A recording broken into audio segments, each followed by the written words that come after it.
Gracias, Presidenta. Buenas tardes. Vengo a hacer esta proposición que dos instituciones del Estado mexicano apoyen a pueblos indígenas ahora que ellos han asumido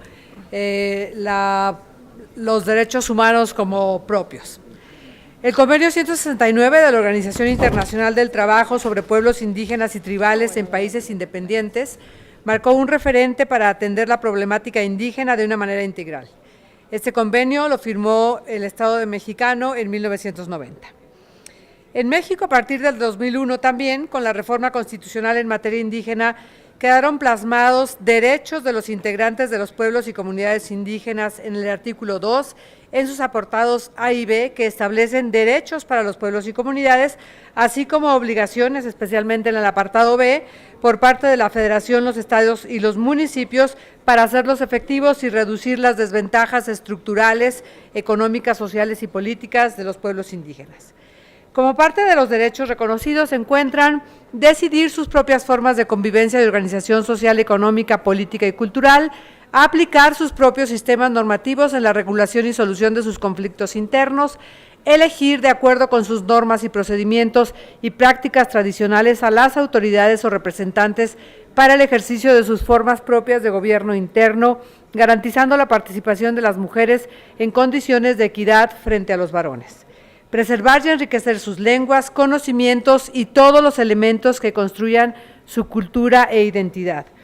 Conservar y mejorar el hábitat y preservar la integridad de sus tierras y acceder plenamente a la jurisdicción del Estado, entre otros. La declaración, por otra parte, la Declaración sobre los Derechos de los Pueblos Indígenas, aprobada por la Asamblea General de la ONU el 13 de septiembre de 2007, es un documento que hace hincapié en que los pueblos indígenas puedan mantener y fortalecer sus propias instituciones, culturas y tradiciones, así como buscar el desarrollo de acuerdo a sus propias necesidades.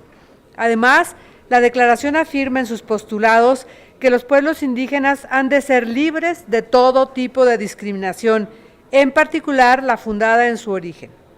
Se establece el derecho de la autodeterminación, el respeto a los derechos humanos y las libertades fundamentales, así como el derecho a conservar y reforzar sus propias instituciones políticas, jurídicas, económicas, sociales y culturales, manteniendo a la vez sus derechos a participar plenamente en la vida política, económica y social del Estado en el que viven.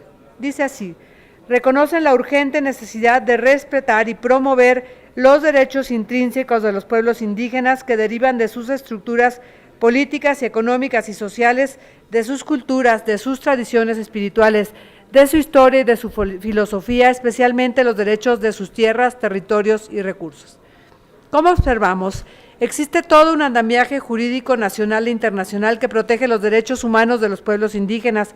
Sin embargo, vemos que en ocasiones en la práctica estos derechos se ven vulnerables. En últimas fechas se han aprobado reformas, una de ellas en la Ley de Defensoría Pública, mediante las que se promueve la creación de defensores públicos en materia indígena o como las realizadas al Código Penal Federal en materia de amnistía. Este tipo de reformas legislativas permiten reforzar el derecho de los indígenas al acceso a la justicia.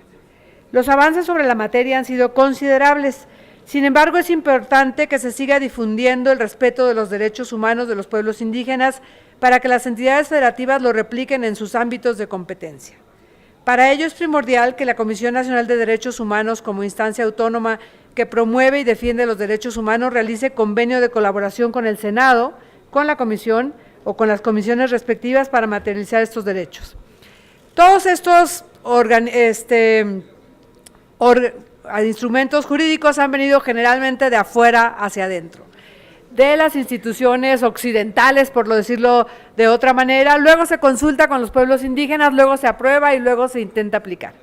Pero últimamente, los pueblos indígenas de Michoacán, debo decirlo específicamente o muy particularmente los que viven en la ribera de Pátzcuaro o en sus islas, y diré, la isla de Yunuen, La Tecuena y Janitzio, han ido comprometiéndose con estos derechos a partir de dos condiciones. La primera es que han ido observando cómo el agua en donde viven, de la que viven, alrededor de la que viven, ha sido agotándose, ha ido ensuciándose y han ido ellos comprometiéndose con sus propias costumbres, con sus formas tradicionales de cuidarlas y allanándose a las nuevas tecnologías, a la innovación y a las oportunidades que tienen para recuperar el agua del lago de Pátzcuaro.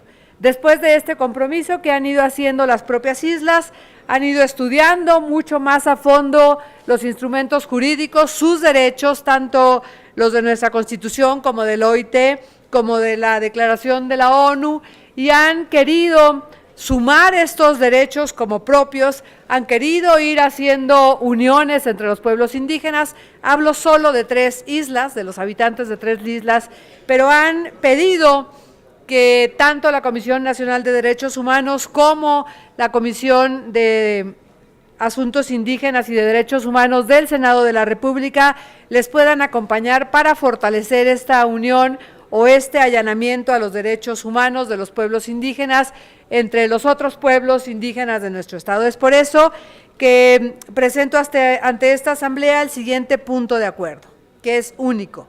La Comisión Permanente del Honorable Congreso de la Unión hace una atenta invitación a la Comisión Nacional de los Derechos Humanos a realizar con el Senado de la República un convenio de colaboración con la finalidad de promover, capacitar y difundir los derechos humanos de los pueblos y comunidades indígenas. La de la voz suscribe, pero soy la voz de estos pueblos indígenas que están haciendo suyos los derechos humanos y que puedan crecer, defenderse, tener sus propios órganos de justicia, pero también teniendo como base los derechos humanos. Es cuanto, señora presidenta. Gracias.